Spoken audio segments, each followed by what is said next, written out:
Sindh online school class 8 मज़मून science बाब पहिरियों सबक नाओ फासिद मादा ऐं संदन नेकाल एक्सक्रीशंस एंड एक्सक्रीटरी सिस्टम्स। ॾोहिटनि ऐं ॾोहिटियुनि खे सिंध ऑनलाइन स्कूल में भली कार। मां आहियां नाना आबिद। बारो हिन सबक में असां फासिद मादनि जे बारे में ॻाल्हाईंदासीं ऐं ॾिसंदासीं त उहे छा हूंदा आहिनि ऐं उन्हनि जो कहिड़ो इख़राज हूंदो आहे। असांखे ख़बर आहे त इंसान खे रोज़मर्रा जे मामूल खे बरक़रार रखण लाइ ऐं जहिड़ो रहण लाइ तवानाई जी ज़रूरत हूंदी आहे। तवानाई जी घुर्ज हूंदी आहे साह खणण लाइ, जिस्मानी गरमाश बरक़रार रखण लाइ, रत जो दाब बरक़रार रखण लाइ, दिलि जे धड़कण लाइ, बाह आङुरियूं पेरनि हथनि जी हरकत लाइ, ऐं उहा सभु जेके तवानाई खपंदी आहे हिन सभिनी कम लाइ उहा हूंदी आहे असांजी या त थर्मल एनर्जी हूंदी आहे या केमिकल एनर्जी हूंदी आहे या मैकेनिकल एनर्जी हूंदी आहे। हाणे असांखे इहा तवानाई खपे त उन जो को ज़रियो हुअणु खपे, छो तवानाई किथां त असांखे मिले न। उहा तवानाई कीअं मिलंदी आहे? इंसानी जिस्म तवानाई हासिल कंदो आहे ग़िज़ा मां या खुराक मां। असां जॾहिं खुराक खाईंदा आहियूं त मेटाबॉलिज़म जे अमल जे करे एंडीनोसिन ट्राइफॉस्फेट यानी एटीपी ठहंदो आहे, जेको इंसान जे जिस्म जी तवानाईअ जी करंसी यानी सिको आहे। उन खां सवाइ कुझु गर्मी पैदा थींदी आहे। मेटाबॉलिज़म जो अमल थींदो आहे माइटोकॉन्ड्रिया में, जेको असांजे जीव घरले जो हिकिड़ो हिसो आहे। माइटोकॉन्ड्रिया हवा मां ऑक्सीजन हासिल करे ऐं खाधे मां कार्बोहाइड्रेट हासिल करे एंडीनोसिन ट्राइफॉस्फेट यानी एटीपी ठाहींदा आहिनि। माइटोकॉन्ड्रिया घरड़े जा तवानाई ठाहिण जा कारखाना आहिनि। इहे खाधे मां निशास्तो हासिल करे साह मां ऑक्सीजन वठी तवानाई पैदा कंदा आहिनि ऐं ग़िज़ा खे तवानाई में तब्दील कंदा आहिनि। इन सां गॾु गर्मी पैदा कंदा आहिनि। सो इंसान खे ग़िज़ा ऐं हवा जी ज़रूरत आहे ज़िंदा रहण लाइ ऐं पंहिंजे रोज़मर्रा जे कमकार लाइ। असां जेका ग़िज़ा खाईंदा आहियूं उन जा 6 ग्रुप आहिनि, जंहिंखे असां फूड ग्रुप्स चवंदा आहियूं। उन में वेजिटेबल्स यानी भाॼियूं आहिनि, प्रोटीन्स यानी लहमियात आहिनि, जंहिंमें गोश्त, आना, मच्छी, दालियूं इहे शामिल आहिनि। उन खां पोइ मेवा आहिनि, उन खां पोइ अनाज आहे जंहिं में मुख़्तलिफ़ क़िस्म जा अनाज शामिल आहिनि। उन खां पोइ खीर ऐं खीर मां ठहंदड़ शयूं आहिनि। ऐं उन खां पोइ ॿी ग़िज़ा आहे जंहिंखे असां घणो करे जंक फूड कंदा आहियूं, जंहिंमें टॉफ़ियूं, चॉकलेट, खटम ठड़ा इन टाइप जी शयूं आहिनि। बारो इन्हनि सभिनी खाधे वारनि शयुनि में यानी सभिनी ग्रुपनि में कुझु जुज़ा हूंदा आहिनि जिनखे ग़िज़ाइत वारा जुज़ा चइबो आहे, जेके असांखे न्यूट्रिशन ॾींदा आहिनि, उनखे असां न्यूट्रिएंट्स चवंदा आहियूं। उहे जुज़ा आहिनि carbohydrates, protein, fat, vitamin, minerals ऐं वाटर यानी पाणी। सो पाणी, मादनियात, विटामिन, सणभ, लहमियात ऐं निशास्तो इहे सभिनी खाधनि में हूंदा आहिनि, पर कुझु में घटि, कुझु में वधीक, कुझु में त शायदि का शइ न बि हुजे, पर घणो करे सभु शयूं सभिनी में हूंदियूं आहिनि, तइदाद में फ़र्क़ु हूंदो आहे। निशास्तो यानी कार्बोहाइड्रेट असांखे उहो ख़बर आहे त इन मां ई एटीपी ठहंदी आहे ऐं उहो तवानाई हासिल करण लाइ ज़रूरी आहे। लहमियात यानी प्रोटीन असांजी जिस्मानी वाध लाइ ज़रूरी आहिनि ऐं उन सां गॾु प्रोटीन मां बि असांखे तवानाई मिलंदी आहे।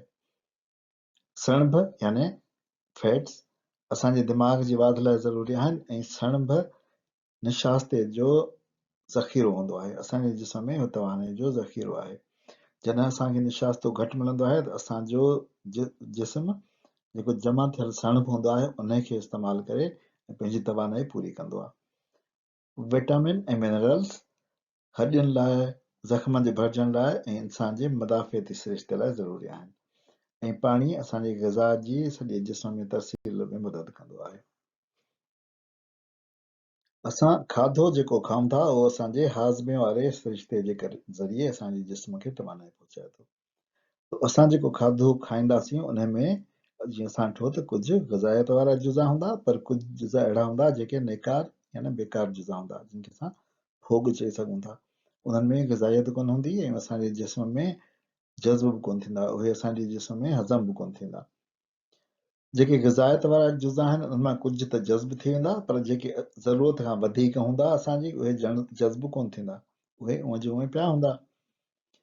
ऐं जज़्ब थियल हिसनि मां बि सॼे मां तवानाई कोन ठहंदी, कुझु हिसे मां तवानाई ठहंदी जेका असां इस्तेमालु कंदासीं, पर कुझु हिसा वरी वापसि जेको आहे उहो फालतू रहिजी वेंदा।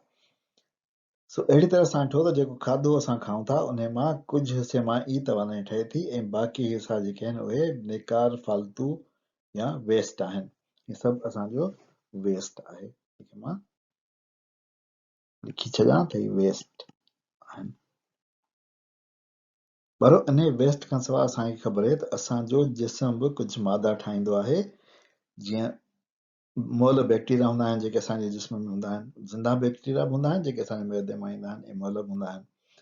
मोल जीव घड़ा, छो त जीव घड़ा असांजा हिकिड़ा मरंदा आहिनि, ॿिया ठहंदा रहंदा आहिनि। ऐं उज़वनि जे में ठहंदड़ मादा जीअं जेरो, पितो ऐं असांजो जेको लार्ज इंटेस्टाइन आहे उहो कुझु मादा ठाहींदा आहिनि। उहे जेके ठहियल मादा हूंदा आहिनि, उहे सभु शयूं बि असांजे डाइजेस्ट सिस्टम मां निकिरंदियूं आहिनि, उहे बि असांजो वेस्ट ई आहिनि। सो हीअ सभु मिलाए जेको आहे उहो आहे असांजो वेस्ट। इहो असांखे ज़रूरत कोन्हे, पर असांजे जिस्म में ग़िज़ा मां शामिल थिए थो। ॿियो अहम जुज़ो जेको असांजे जिस्म में दाख़िल थो थिए उहो आहे हवा। उन जी बि असांखे ज़रूरत आहे। हवा में छा आहे? हवा में असांखे ख़बर आहे त तक़रीबन 78% नाइट्रोजन आहे, 21% ऑक्सीजन आहे, उन खां पोइ कुझु ॿियूं गैसूं आहिनि, जीअं आर्गन थियो, कार्बन डाइऑक्साइड थियो, ऐं पाणीअ जा बुखार, मिटी जा ज़रड़ा ऐं बैक्टीरिया ऐं वायरस। असांजे जिस्म में हवा जो इस्तेमालु साह खणण जे सिरिश्ते जे मदद सां थींदो आहे, उन जे थ्रू थींदो आहे। यानी रेस्पिरेटरी सिस्टम जेको आहे उहो असांजे हवा खे इस्तेमालु कंदो आहे। हवा जेका असां इस्तेमालु कयूं था उन मां रुॻो ऑक्सीजन जेका आहे उहा कारमंद आहे, बाक़ी नाइट्रोजन ऐं कार्बन डाइऑक्साइड ऐं आर्गन ऐं ॿियूं जेके गैसूं बची थियूं वञनि उहे नेकार आहिनि। इहे सभु वेस्ट आहिनि।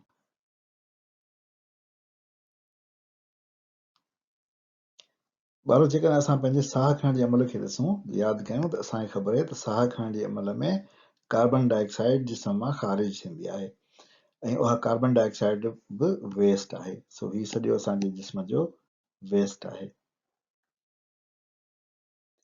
इन मां असांखे ख़बर पए त असांजे जिस्म जा फासिद हिसा यानी बॉडी वेस्ट, उहा ठहियल आहे waste material from food, undigested food residue यानी फाइबर ऐं प्रोटीन्स आहिनि, excess water, dead bacteria used in digestion and living bacteria, dead cells and cellular linings, substances released from the intestines such as mucus and the liver, and nitrogen, carbon dioxide, argon and ॿियूं गैसूं। पर उहे सभु फासिद मादा उहे आहिनि जेके असांजे जिस्म में दाख़िल था थियनि हर खाधे सां ऐं हर साह सां। पर सोचो त जेकॾहिं इहे फासिद मादा असांजे जिस्म मां न निकिरनि हा त छा पियो थी सघे? असां कहिड़ा हुजूं हा? शायदि असां हीअं हुजूं हा, एॾा फुकियल फुकणे वांगुरु, या थी सघे थो शायदि हीअं हुजूं हा, पर ईअं न आहे। असां अहिड़ा कोन आहियूं। इन जे करे जो फासिद मादा असांजे जिस्म मां निकिरनि था। ॿारो हाणे असां ॾिसंदासीं त फासिद मादनि जो निकाल असांजे जिस्म मां कीअं थो थिए। असां पोयनि 2 सालनि खां पंहिंजे जिस्म जे सिरिश्तनि जे बारे में पढ़ंदा आया आहियूं, ऐं असांखे उन्हनि जे हर कंहिंजे कम जे बारे में ॼाण आहे। हाणे असां ॾिसंदासीं त उहे सभु गॾिजी फासिद मादनि जे निकाल जो कमु कीअं था कनि। सभिनी खां पहिरीं असां शुरू कंदासीं साह खणण जे सिरिश्ते सां, यानी रेस्पिरेटरी सिस्टम सां। रेस्पिरेटरी सिस्टम एयर खे हवा मां पंहिंजे जिस्म में दाख़िल कंदो आहे, ऐं उन खां पोइ फिफड़नि में वञी उन हवा मां ऑक्सीजन इस्तेमालु कंदो आहे ऐं नाइट्रोजन खे फ़ारिग कंदो आहे। उन खां अलावा फिफड़ रत में मौजूदु कार्बन डाइऑक्साइड खे बि परत मां हासिल कंदा आहिनि ऐं उन खे बि ख़ारिज कंदा आहिनि। सो ही ॿ फासिद गैसूं जेके आहिनि उहे ख़ारिज थियूं थियनि असांजे रेस्पिरेटरी सिस्टम मां। उन खां पोइ ॾिसंदासीं असां हाज़मे जे सिरिश्ते में, यानी डाइजेस्टिव सिस्टम खे। असां जेको खाधो खाऊं था उहो असांजो इनटेक आहे। हीअ असांजो जिस्म में अंदरि थो वञे खाधो, वात मां, उन खां पोइ जेको आहे वात मां एंजाइम्स था वञनि नड़ीअ में, उन खां पोइ जेको आहे उहो हाज़मे जे सिरिश्ते में मैदो जेको आहे उन मां एसिड्स ऐं ॿिया एंजाइम्स उन में शामिल थियनि था। खाधो हुते जेको आहे उहो टुटे थो, नंढो थो थिए, उन मां सोल्यूशन थो ठहे। उन खां पोइ जॾहिं इंटेस्टिन में थो अचे, यानी असांजे आंड्रे में थो अचे, त आंड्रे मां जेके उन खाधे में न्यूट्रिएंट्स आहिनि, यानी जेके असांजे कम जा जुज़ा आहिनि, जेके एटीपी ऐं विटामिन्स ऐं मिनरल्स आहिनि, उहे रत में शामिल था थी वञनि। यानी हाज़मे जो सिरिश्तो उहा तवाणे ठाहे उहा हवाले थो करे रत जे दौरे जे, यानी सर्कुलेटरी सिस्टम जे। रत जो दौरो उहा सॼी तवानाई हासिल करे ऐं सॼे असांजे जिस्म खे उहा तवानाई पहुचाए थो। उन खां पोइ जॾहिं उहा तवानाई पहुची थी वञे, उन खां पोइ अचे थो हू ऐं उन रुॻो तवानाई कोन थो पहुचाए हुते, उन्हनि मां जेके फासिद मादा असांजे जिस्म जे ॿियनि हिसनि में ठहनि था, जीअं मोल बैक्टीरिया थिया या मोल सेल थिया, उन्हनि खे बि उतां हासिल कंदो थो अचे, या फालतू जेके केमिकल्स आहिनि उन्हनि खे बि हासिल कंदो थो अचे, ऐं उन खे खणी अचे थो असांजे नेकाल जे यानी एक्सक्रेटरी सिस्टम में, जंहिंमें असांखे असां पहिरीं रीनल सिस्टम या यूरिनरी सिस्टम जे नाले सां पढ़ी चुका आहियूं। इन में अची रत जेको आहे उहो साफ़ थो थिए, यानी जेका पाणिया थियनि हितां खईं ऐं सॼे जिस्म मां जेका हुन गंदगी खईं उहा अची बुकियुनि में साफ़ थी थिए। पोइ बुकियूं साफ़ करे यूरिन थियूं ठाहिनि, उहो असांजे मसाने में थो जमा थिए। उन खां पोइ कुझु अरसे में उन मसाने जॾहिं पूरो भरिजी थो वञे मसानो, त असां हुनखे पेशाब जी सूरत में ॿाहिरि कढी था छॾियूं। ॿिए तरफ़ जेको मादो असांजे आंडनि मां थींदो ऐं आख़िर वॾे आंडे मां अचे थो, त वॾे आंडे मां हिन मां जेका पाणियाठ बचियल आहे उहा निकिरे थी, उहा बि असांजे रत जे दौरे जे सिरिश्ते खे मिले थी। उन खां पोइ बचे थो रुॻो फोक, जंहिंखे असां स्टूल या फीसिस या टोरो या काकोस चऊं था। सो इहे शइ जेका आहे उहा असांजी ॿाहिरि निकिरे थी। सो हीअ असांजा ॿ अखराज आहिनि ऐं ॿ हीअ अखराज आहिनि, जेके इहे निकाल आहिनि, इहे फासिद मादा आहिनि, ईअं निकिरनि था।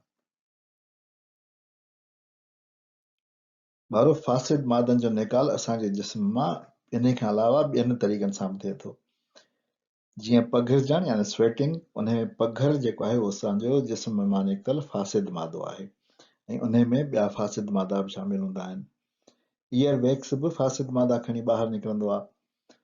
नेज़ल डिस्चार्ज यानी सिंघ बि फासिद मादनि खे ॿाहिरि कढंदी आहे।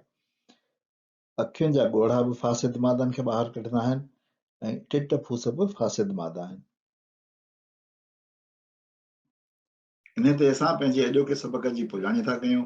नाना आबिद खे इजाज़त ॾियो, वरी ॿिए सबक़ में मिलंदासीं। ख़ुदा हाफ़िज़।